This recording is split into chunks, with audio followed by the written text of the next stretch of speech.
할렐루야. 오늘도 우리가 말씀을 통해서 은혜 받는 시간이 될 수 있기를 바랍니다. 제가 아는 오래전 일인데 연세 드신 권사님이 한 분 계셨습니다. 이 권사님이 주일 찬양 예배만 되면 그렇게 조시는 겁니다. 조라도 그냥 이렇게 잠깐 존다고 표현하기가 조금 어려울 정도 그냥 주무시는 겁니다. 늘 이렇게, 그것도 좀 이렇게 살짝 주무시면 괜찮을 텐데 보기 위험할 만큼 이렇게 큰일 나겠다 싶을 정도로 이제 주무시는 겁니다. 그래서 보다 못해서 권사님 너무 피곤하신 것 같은데 주일 예배는 그냥 드리시고 찬양 예배는 댁에 가서 쉬십시오 라고 권면을 하니까 이 권사님이 그렇게 말씀하시는 겁니다. 목사님 그런 말씀하십시오. 집에 가봐야 잠도 안 옵니다. 이렇게 얘기를 하시는 겁니다. 그 말을 듣고 나니까 교회에 그래도 있는 게 낫겠다 이렇게 생각을 했었던 적이 있었습니다. 우리 교회는 그런 분이 없으시지만, 여러분 학교 다니실 때 공부 잘하셨는가요? 잘하셨습니까? 아주 잘했으면 여기 안 계시겠죠. 잘하시긴 했겠지만 적당히 잘하셨으니까 우리가 같이 만난 거 아니겠습니까? 저도 마찬가지고 우리 성도님들도 마찬가지고 너무 이제 잘하면 사실 여기 있기가 어렵습니다. 다른 데 쓰임을 받아야 되니까. 같은 학교를 다니는, 또 신앙생활도 열심히 하는 두 친구가 있었습니다. A라는 친구가 있고 B라는 친구가 있는데, 기말고사를 앞두고 두 친구가, 한 친구는 열심히 공부를 했고 한 친구는 이제 아주 열심히 공부를 안 했습니다. 신나게 놀았죠. A라는 친구는 열심히 했고 B라는 친구는 열심히 안 했습니다. 두 친구 다 기말고사에서 시험을 아주 잘 쳤습니다. A라는 친구는 이렇게 생각합니다. 내가 열심히 공부했더니만 하나님께서 은혜를 주셔서 내가 이렇게 시험을 잘 치게 되었구나. B라는 친구는 하나님이 정말 은혜를 주셨네, 내가 공부를 하나도 안 했는데도 이렇게 시험을 잘 치게 해주셨네, 이렇게 생각을 했습니다. 자, 두 번째 경우입니다. 둘 다 이제 친구들이 다 시험을 잘 쳤습니다. A라는 친구가 이렇게 생각을 하는 겁니다. 내가 열심히 했더니만 역시 내 실력으로 열심히 공부했고 결과가 나온 거야. 앞으로도 내가 열심히 하면 무슨 일이든지 다 잘할 수 있어, 생각을 한 겁니다. 두 번째 친구는 이렇게 생각하는 거예요. 열심히 안 해도 시험을 잘 치네. 굳이 세상 살면서 열심히 할 필요가 없어, 이렇게 생각을 하는 겁니다. 여러분, 앞의 경우하고 뒤의 경우가 조금 다르죠? 구분이 되십니까? 어떤 경우가 더 바람직할까요? 그거는 이제 여러분들이 답을 해보시고, 두 번째 케이스입니다. A라는 친구가 있고 B라는 친구가 있는데, 한 친구는 열심히 공부를 했고 한 친구는 공부를 하나도 안 했습니다. 두 친구 다 시험을 아주 못 봤습니다. A라는 친구가 생각할 때, 내가 열심히 공부했는데 내가 좀 부족했던 것 같아. 하나님 앞에 기도하는 게 좀 부족했나? 아니면 내가 이번에는 이렇게 시험을 못 치게 된 게 하나님이 나에게 겸손하라고 못 치게 하신 건가? 이렇게 생각을 했습니다. 두 번째 친구는 공부를 안 했고 시험을 못 쳤습니다. 어떻게 생각을 했냐면, 이거 자꾸 헷갈리네요. 제가 적어 왔어야 되는데, 두 번째 친구는 어떻게 생각했냐면, 당연히 내가 공부를 안 했으니까 하나님이 나에게 좋은 결과를 주시지 않는 게 당연하지, 다음에는 내가 열심히 해서 좋은 실력을 거둬야지 라고 생각을 했습니다. 자, 이게 앞에 케이스고요. 두 번째 케이스입니다. 둘 다 시험을 못 쳤어요. 열심히 공부한 친구는 실망하는 마음이 드는 겁니다. 어떻게 내가 열심히 교회도 출석하면서 열심히 공부도 했는데 하나님이 어떻게 나에게 이런 성적을 주실 수 있지? 실망이야. 이제 신앙생활 열심히 해봐도 별로 소용이 없네, 이렇게 생각을 하는 겁니다. 두 번째 친구, 공부를 하나도 안 하는 친구가 이제 시험을 못 쳤어요. 이제 어떻게 생각하냐면, 이거 하나 마찬가지지만 이럴 바에는 차라리 교회도 안 다니고 이러지, 교회 다녀봐야 별 소용도 없네, 그래도 은혜로 좀 잘 치게 해주시지 라는 생각으로 원망하는 마음이 든 겁니다. 자, 두 가지 경우인데 네 가지 반응이 나타나게 되네요. 그죠? 여러분, 구분이 되십니까? 제가 뭘 말씀드리려고 하는지.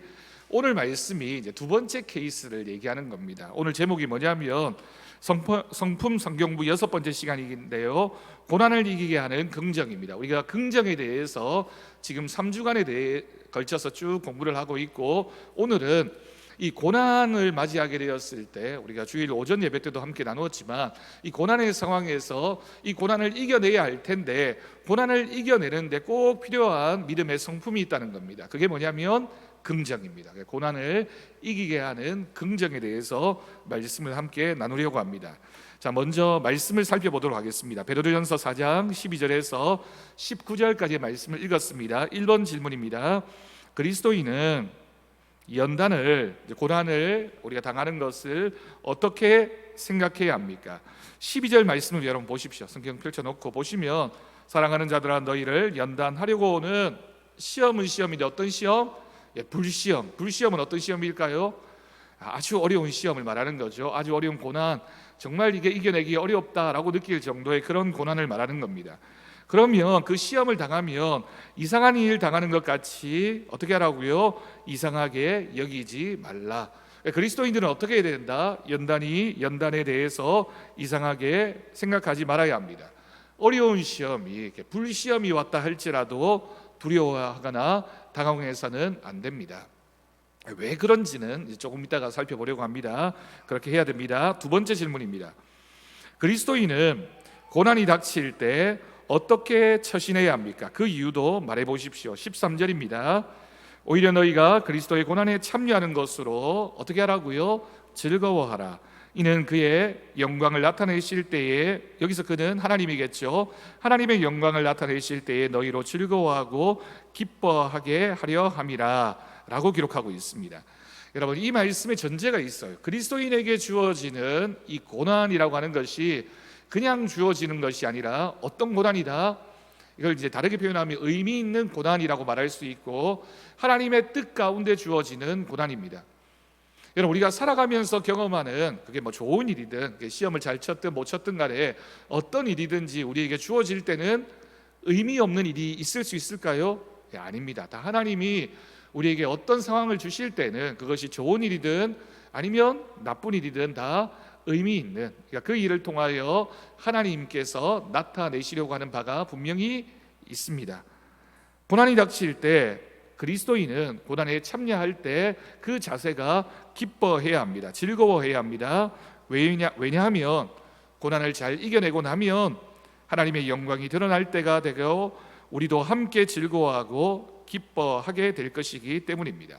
그래서 여러분, 이 고난을 마주하는 그리스도인의 자세를 얘기할 때 유명한 신앙 격언이 하나 있습니다. 그게 뭐냐면, 고난은 자기를 죽이는 기회가 되고 그리스도를 나타내는 순간이 된다라는 말입니다.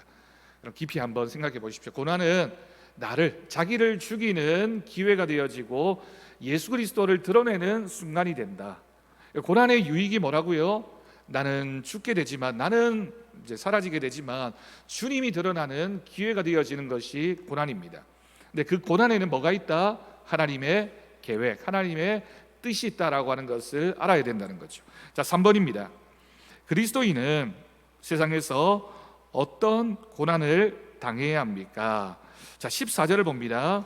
너희가 누구의 이름으로? 그리스도의 이름으로 치욕을 당하면 어떤 사람이라고요? 복 있는 자로다. 영광의 영, 곧 하나님의 영이 너희 위에 계십니다. 여러분, 이 말을 다르게 표현하면 우리가 살아가면서 그리스도인이기 때문에 당하는 고난이 있다라고 하는 겁니다. 그러니까 우리가 믿지 않았으면 당하지 않아도 될 고난을 우리가 믿음이 있기 때문에, 그리스도인이기 때문에 당하게 되는 고난이 있다. 그러면 여러분, 그런 고난을 당하게 되면, 우리가 그리스도인이라서 당하는 고난을 당하게 되면 뭐가 있다? 복이 있다라고 하는 거예요.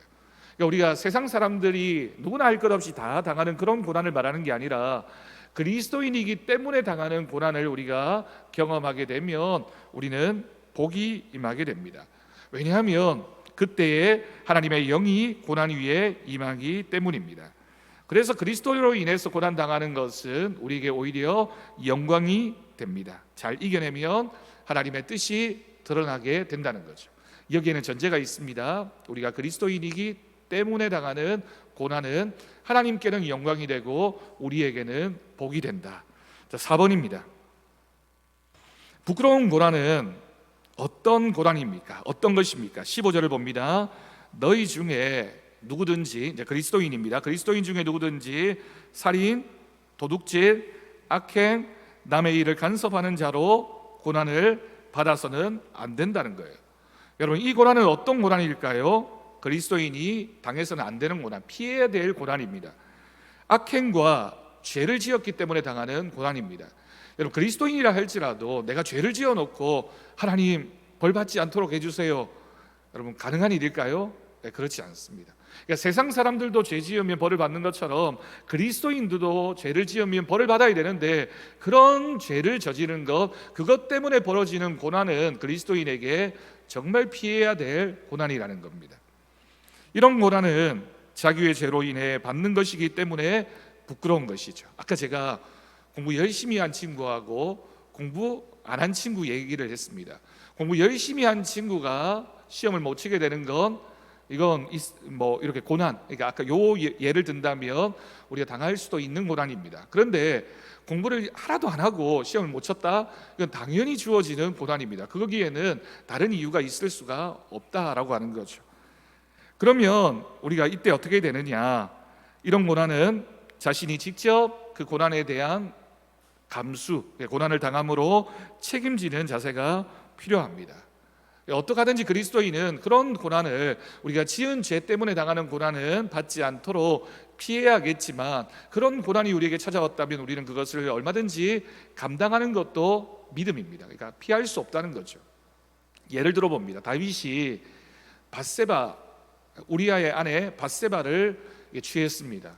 더군다나 그냥 그렇게 벌어진 일이 아니라 우리아 장군을 죽이는 그런 일까지 저지르면서 자신의 눈에, 자신의 마음에 든 여인을 취하게 된 거죠. 그리고 나서 나중에 이 두 사람이 결혼하게 됩니다. 근데 첫 번째 낳았던 아들이 어떻게 됩니까? 죽게 되죠. 여러분, 이런 고난입니다. 여러분, 이런 고난은 다윗이 아무리 하나님 앞에 하나님 고난을 피하게 해주십시오라고 기도할 수 없다는 거예요. 왜냐하면 지은 죄에 대한 대가이기 때문에 그런 고난은 우리가 마땅히 감당해야 됩니다. 당해야 됩니다. 물론 그러면서도 하나님을 놓치지 말아야 되겠지만, 그 고난 당하는 것을 우리가 피할 수도 없고, 그 고난을 우리가 안 당해야 되겠지만 당하게 되면 감당해야 하는 것이 그리스도인의 모습이라는 거죠. 여러분, 여기서 또 한 가지 중요한 점이 있습니다. 그런데 이게 이런 고난인지 저런 고난인지를 여러분 누가 알 수 있을까요? 사실은 정확하게는 당사자만 알 수 있습니다. 누가 함부로 그 사람에게 너는 이렇기 때문에 이런 고난을 당한 거야 라고 얘기할 수 있는 사람은 사실은 아무도 없습니다. 심지어는 자기 자신도 모르는 경우도 있어요. 내가 정말 이 당하는 이 고난이 나의 잘못 때문에 일어난 고난인지 하나님께서 나에게 주시는 시험인지를 모르는 경우도 있습니다. 그러면 여러분, 우리는 어떻게 해야 될까요? 누구에게 물어야 될까요? 하나님께 물어야 됩니다. 하나님, 제가 이 고난을 당하는 것이 나의 죄 때문입니까? 아니면 하나님의 뜻입니까를 물어야 되겠죠. 근데 하나님이 답을 주시면 좋겠지만 답을 주시지 않으면 어떻게 해야 됩니까? 끝까지 캐물어야 됩니까? 끝까지 추적해서 도대체 이게 누구 잘못인지, 하나님이 주셨는지 아니면 내가 잘못하신 것인지 시시비비를 다 따져야 될까요? 네, 그렇지 않습니다. 오늘 이 말씀이 말하는 것은 뭐냐면, 고난은 우리에게 주어지게 되는데 우리가 그 고난의 뜻을 다 이해하지 못한다 할지라도 어떤 고난이든지 우리가 잘 감당하고 이겨내야 된다는 거예요. 내 잘못으로 주어지는 고난이라 할지라도 우리가 그것을 감당하고 이겨내야 할 것이고요, 아니면 다른 고난이라 할지라도 우리는 그것을 잘 감당하고 이겨내야 됩니다. 유익이 있습니다. 하나님이 주시는 복이 있고, 그 고난을 통과함으로써 하나님의 뜻을 더 깊이 알아가게 되는 신앙의 유익도 있을 수 있습니다. 우리가 이것을 생각해야 됩니다. 자, 5번 질문입니다. 그리스도인으로서, 여기 보니까 애매한 고난이라고 표현하고 있는데, 애매한 고난을 당할 때는 어떤 자세를 취해야 합니까? 자, 16절을 봅니다. 만일 그리스도인으로 고난을 받으면 부끄러워하지 말고 도리어 그 이름으로 하나님께 영광을 돌리라.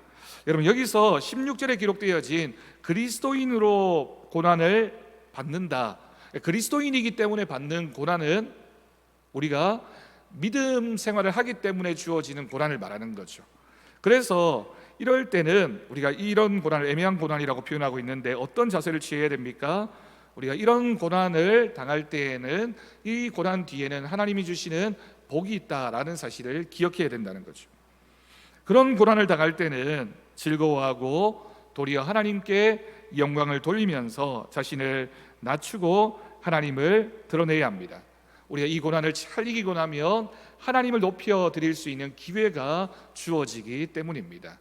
자, 여러분, 우리가 여기까지 말씀을 읽어도 복잡하게 여러 가지 고난들을 쭉 설명하고 있네요. 자, 6번으로 넘어갑니다. 6번, 하나님의 뜻대로 받는 고난은 어떤 것입니까? 그리스도인은 어떤 마음으로 고난을 참아야 합니까? 자, 17절에서 18절까지의 말씀을 봅니다. 하나님의 집에서 심판을 시작할 때가 되었다. 만일 우리에게 먼저 하면 하나님의 복음을 순종하지 아니하는 자들의 그 마지막은 어떠하며, 또 의인이 겨우 구원을 받으면 경건하지 아니한 자와 죄인은 어디에 서리요? 그러므로 하나님의 뜻대로 고난을 받는 자들은 또한 선을 행하는 그 가운데에 그 영혼을 미쁘신 창조주께 의탁할지어다. 여러분, 이 말씀들은 조금 어렵게 설명되어져 있지만 핵심적인 내용은 이렇습니다. 하나님의 뜻대로 받는 고난은 우리의 구원을 이루기 위한 고난이라는 거예요. 그러니까 우리가 그 고난을 잘 통과하고 나면 하나님이 주시는 구원의 은혜를 우리가 누릴 수 있게 됩니다. 특히나 여러분, 고난 가운데 우리가 복음 전도를 하기 위해서, 복음을 전하기 위해서 주어지는 고난을 마주할 때가 있습니다. 근데 여러분, 복음을 전하는 것과 고난은 필수입니다. 왜냐하면 이 세대 가운데 이 공중 권세 잡은 자들이 하나님의 복음이 전해지는 것을 극렬하게 막아서고 있기 때문에 복음을 전하려고 하면 고난이 주어질 수밖에 없다라고 하는 거죠. 그러니까 대부분의 경우의 고난은, 우리 그리스도인들이 감당하는 고난 가운데 많은 부분은 우리가 복음을 전하려고 하다가 받게 되는 고난을 당하게 되는 것은 오히려 우리에게 복이 됨을 믿습니다. 이런 고난을 통해서 다른 사람을 구원할 수 있기 때문입니다. 특히나 이런 고난은 선을 행하는 고난이기 때문에 하나님을 더욱 신뢰하면서 결국 하나님께서 승리케 하여 주실 것이다 라는 믿음을 가지고 끝까지 참고 인내하는 것이 필요합니다. 여러분, 그렇잖아요. 우리가 만나는 사람 중에 믿지 않는 사람을 만났습니다. 내가 그 사람에게 복음을 전하지 않으면 아무 문제가 없습니다. 좋은 관계를 유지할 수도 있고, 거래 관계면 거래의 문제에 아무런 문제가 없을 수도 있고, 서로 감정 상하거나 의견이 다툴 이유가 없습니다. 근데 내가 마음을 먹는 거예요. 내가 이 사람에게 복음을 전해야 되겠다라고 생각을 하고 그 사람에게 복음을 전하는 그 순간에 여러 가지 문제들이 생길 수 있습니다. 예를 들어서 그 사람이 극렬하게 거부하는 일도 있을 수 있고, 그 사람에게 나쁜 소리를 들을 수도 있고, 그렇게 자꾸 얘기하면 나 당신하고 거래 안 해, 이렇게 얘기하는 소리를 들을 수도 있고요. 아니면 좋았던 관계가 틀어지는 모습도 나타날 수가 있습니다. 복음을 전한다라고 하는 것은 반드시 고난의 상황을 예비하고 있는 겁니다. 그러니까 우리가 복음을 전할 때는 고난이 있을 것이다라는 생각을 가지고 그 고난을 이겨내야지, 내가 이걸 잘 이겨낼 수 있도록 하나님께서 도와주실 것이야 라는 믿음을 가지고 우리가 복음을 전하는 일을 감당해 가야 합니다. 자, 우리가 말씀을 쭉 살펴보았고요. 말씀의 깨달음으로 넘어갑니다. 1번입니다. 긍정은 고난을 이기게 하고 더 큰 긍정에 이르게 합니다.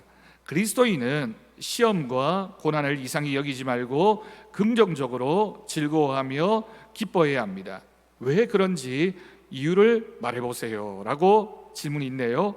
여러분, 사람들은 누구나 할 것 없이 고난을 좋아하는 사람은 아무도 없습니다. 좋아하시는 분 손들어 보십시오. 고난을 좋아한다. 하나님, 저에게 오늘 또 한 10가지 고난을 주십시오. 내일 또 한 10가지를 주십시오. 매일 고난을 주십시오. 저는 너무 좋습니다. 이런 사람은 없습니다. 누구든지 고난을 피하고 싶죠. 왜 질병에, 왜 사업상의 문제에, 왜 경제적인 어려움에, 인간관계에서의 여러 가지 문제와 아픔을 경험하고 싶겠습니까? 그런데 여러분, 힘들고 어려운 것은 나쁜 것이다, 어떻게 하든지 피해야 된다라는 생각이 누구에게나 있기 때문에 고난이라고 하는 것은 누구나 피하고 싶은 겁니다. 그러나 여러분, 오늘 말씀을 보면 세상 사람들은 그럴 수 있지만 그리스도인들은 이 고난을 바라보면서 그렇게 생각해서는 안 된다는 거예요.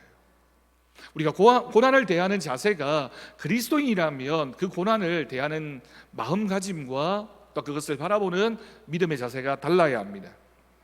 인간의 삶은 우리가 오전 말씀을 통해서 나누었던 것처럼 누구나 할 것 없이 죄인이기 때문에 좋은 때보다는 실망스럽고 아프고 낙심하고 어려울 때가 많은 것이 현실입니다.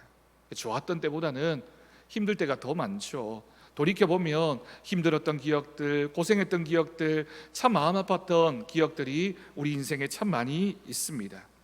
왜냐하면 우리가 죄인이기 때문입니다. 그리고 여전히 우리는 죄악 가운데 살아가고 있기 때문에 우리에게 여러 가지 고난이 다가오는 것을 피할 수는 없습니다. 그런데 여러분, 우리가 기억해야 할 것은 그 고난을 맞이할 때 고난을 통해서 자신을 낮추고 죄를 회개하는 기회로 삼으면 고난은 부정적이지만 우리의 믿음에 있어서는 긍정적인 것이 됩니다. 내가 어떤 것이든, 내가 공부를 열심히 해서 당하는 고난이든 아니면 공부를 하지 않아서 당하는 고난이든 그 고난을 당연한 것으로 여기고 내가 그 고난을 하나님의 뜻을 알아가는 기회로 삼으면 어떤 고난이든지 우리에게 유익이 된다라고 하는 거죠. 특히나 그리스도인은 고난을 통해 더 긍정적으로 변할 수 있습니다. 왜냐하면 고난을 경험할 때 우리는 누구나 할 것 없이 내가 얼마나 연약한 존재인지를 생각하지 않을 수가 없기 때문입니다. 참 우리가 연약하잖아요. 우리가 조금 좋을 때는 대단한 사람인 것 같아도 고난 당할 때 우리들의 모습을 돌아보면 정말 연약하고 아무 능력도 없고 힘든 상황을 맞이할 때마다 아파하고 또 믿음을 포기하고 싶은 마음이 들고 그런 생각이 드는 것이 솔직한 우리들의 모습입니다. 그걸 이제 신앙적인 의미로 절대 부정이라고 합니다. 우리가 고난을 당하게 되면 제일 먼저 가지는 신앙의 태도는 나를 부정하게 되는 겁니다. 나는 할 수 없구나. 나는 할 수 없는 부분이 분명히 있구나. 내가 열심히 해도 안 되는 부분이 있을 수 있고 또는 내가 이런 잘못을 저질렀기 때문에 하나님께서 나에게 이런 고난을 주시는구나. 나를 부정하는 믿음을 가지게 되죠. 하지만 아울러 그 안에서 변하지 않는, 그럼에도 불구하고 나를 사랑하시는 하나님이 계시다라는 믿음을 우리가 붙잡게 되면 나는 나를 부정할 수밖에 없지만 하나님은 나를 향해서 예스라고 말씀하시니까, 하나님이 나를 긍정하시니까 우리가 그 고난의 상황에서도 다시 일어날 수 있는 힘을 가지게 되는 겁니다. 그러니까 여러분, 내 노력이나 내 결심으로 일어서는 게 아닙니다.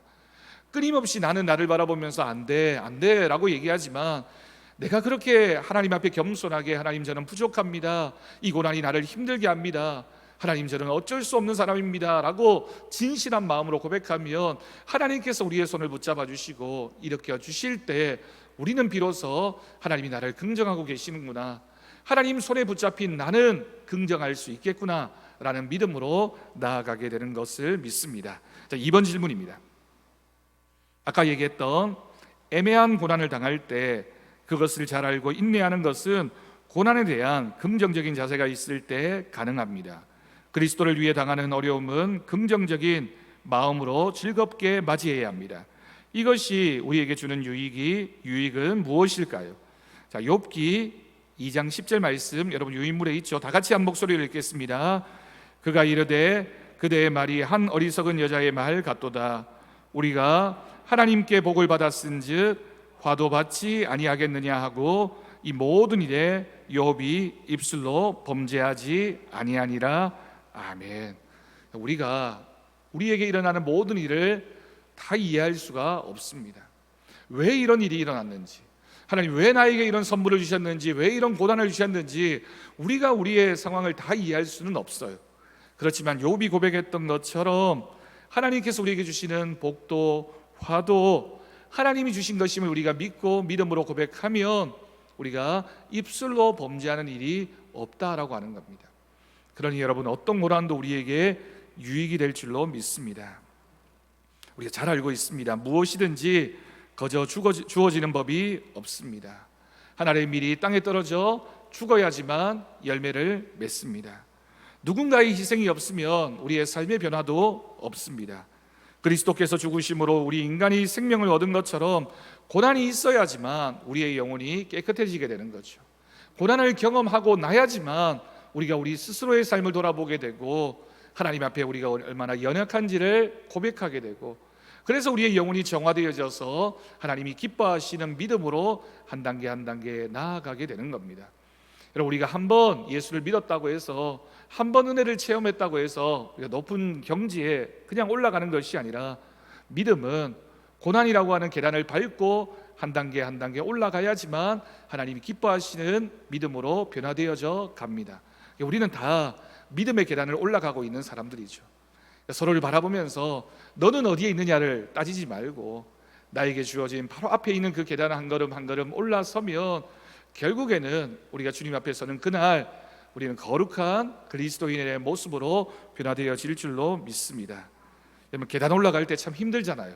그렇지만 계단을 오르면서 이 계단을 오르는 것은 내 건강을 위해서다, 내가 언젠가는 목적지에 다다를 수 있다, 그리고 하나님이 주신 계단이라면 내가 믿음으로 감당해야지 라고 생각하면 그 계단은 얼마든지 우리가 이겨낼 수 있고 감사할 수 있고 감당할 수 있는 시험과 고난이 될 줄로 믿습니다. 이것이 바로 긍정입니다. 이게 바로 고난을 통해 우리가 가지게 되는 긍정입니다. 하나님이 주신 것이다, 하나님이 이기게 하신다, 하나님이 극복하게 하신다, 그리고 이 일 다음에는 내 믿음이 성장해 있을 것이다, 나는 끝까지 하나님을 놓치지 않고 믿음으로 살아갈 것이다 라고 생각하고 믿음으로 고백하는 것, 그것이 바로 고난을 통해 얻게 되는, 고난을 이기게 하는 긍정인 줄로 믿습니다. 자, 3번입니다.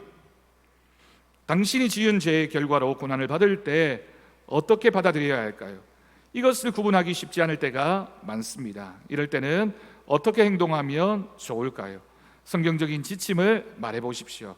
마태복음 26장 그리고 27장에 보면 예수님의 제자 중에 주요한 인물이었던 두 명이 등장합니다. 베드로가 그리고 가룟 유다가 등장하고 있습니다.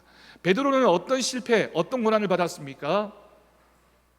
주님 앞에서 주님, 다른 사람들은 다 주님을 모른다고 주님을 부인해도 나는 절대로 그러지 않을 겁니다.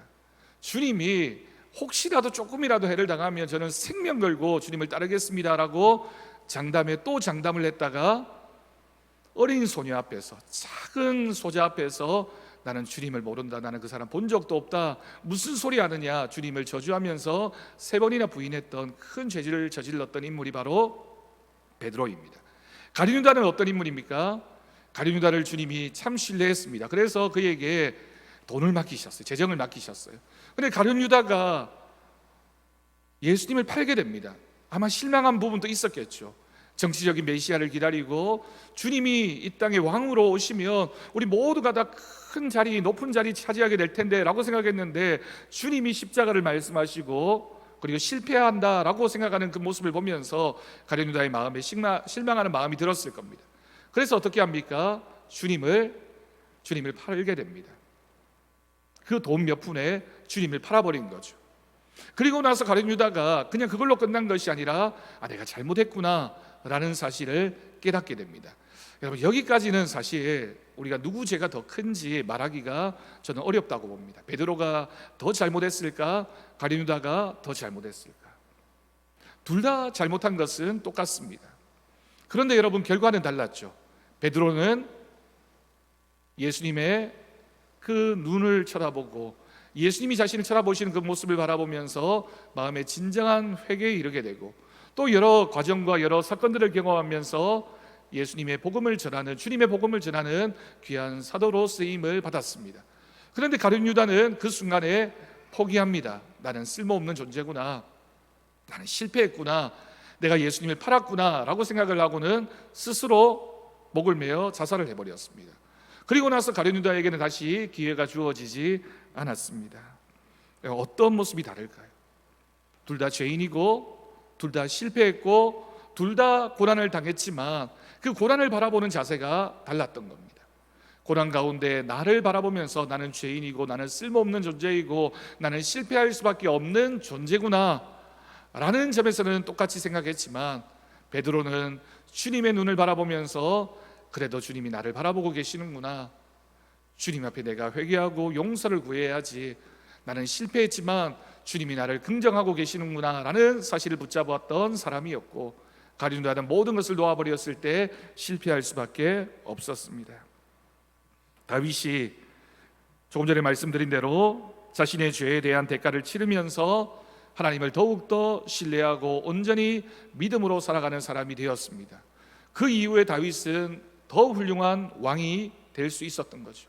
다윗이 죄를 저지르지 않아서, 잘못을 하지 않아서, 본래부터 완벽한 사람이어서 하나님 앞에 좋은 왕이 되었던 것이 아니라, 실패할 때도 있었고 실수할 때도 있었고 그래서 당하는 고난도 많이 경험했지만, 그때마다 자신을 돌아보면서 나는 부족하다, 나는 죄인이다 라는 사실을 고백하고, 그럼에도 불구하고 나를 긍정하시는 하나님의 손을 붙잡았을 때 다윗은 위대한 성군이 될 수 있었습니다.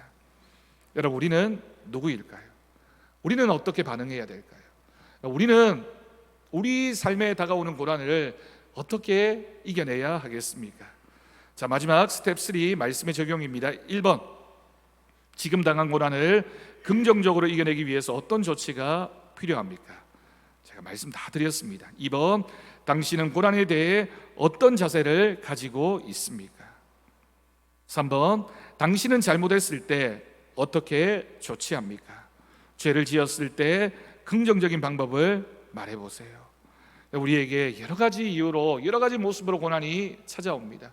때로는 우리의 죄 때문에, 때로는 우리가 주님의 영광을 위해서, 때로는 우리가 복음을 전하다가, 때로는 경건하게 살려고 애쓰다가 당하는 고난, 많은 고난들이 우리 삶에 펼쳐져 있지만, 우리가 그 고난을 어떻게 마주하고 어떻게 믿음으로 고백하고 어떻게 하나님의 뜻을 이루어가느냐에 따라서 고난이 반드시 우리에게 복이 되어지는, 은혜가 되어지는 때가 오게 될 것을 믿습니다. 그러니 여러분, 우리가 고난을 당하는 것을 결코 두려워하지 않습니다. 고난이 우리에게 복이 되고, 고난이 기회가 되어지고, 고난이 우리에게 믿음의 용기를 주는 은혜의 시간이 될 줄로 믿습니다. 자, 그 밑에 네모안에 보니까 미국에 4번이나 연임을 했던 유일한 사선 대통령 루즈벨트에 대한 이야기가 쭉 있습니다. 고난이라고 하는 것이 결코 부정적이지 않다는 거예요. 우리가 고난을 잘 이겨내면 그 고난이 오히려 더 우리의 삶을 위대하게 한다라고 하는 뜻입니다. 유명한 격언이 있죠. No cross, no crown이라는 말이 있습니다. 십자가 없이 영광이 없다. 고난 없이 우리가 거룩해질 수 없고요, 고난 없이 주님이 원하시는 믿음에 이를 수가 없습니다. 그러니 우리가 우리의 가정에서, 교회에서, 또는 우리의 삶에서, 직장에서, 사업에서 여러 가지 고난을 당하면 우리가 믿음으로 그 고난을 잘 이겨내고 승리하는 우리 모든 성도들이 될 수 있기를 간절히 바랍니다. 자, 마지막 맨 밑에 있는 긍정성분 연습하기, 사람이 부정적으로 보일 때 6가지 있습니다. 자, 다 같이 읽겠습니다. 1. 상대방을 먼저 이해하자. 2. 상대방의 입장에서 생각하자. 3. 자기가 알지 못하는 문제가 숨어 있다는 것을 생각하자. 4. 사람은 사랑하고 좋아할 존재라는 것을 믿자. 5. 그렇게 될 수밖에 없는 상황을 이해하자. 6. 상대방에게도 좋은 점이 많음을 인식하자. 우리가 이와 같은 실천으로 우리의 삶에 항상 하나님이 주시는 긍정, 하나님이 나와 함께 하심을 믿고 우리의 삶을 늘 긍정적으로 바라보는 믿음으로 살아가는 우리 모든 성도들이 될 수 있기를 간절히 바랍니다. 우리 찬송가 342장 함께 찬양하겠습니다.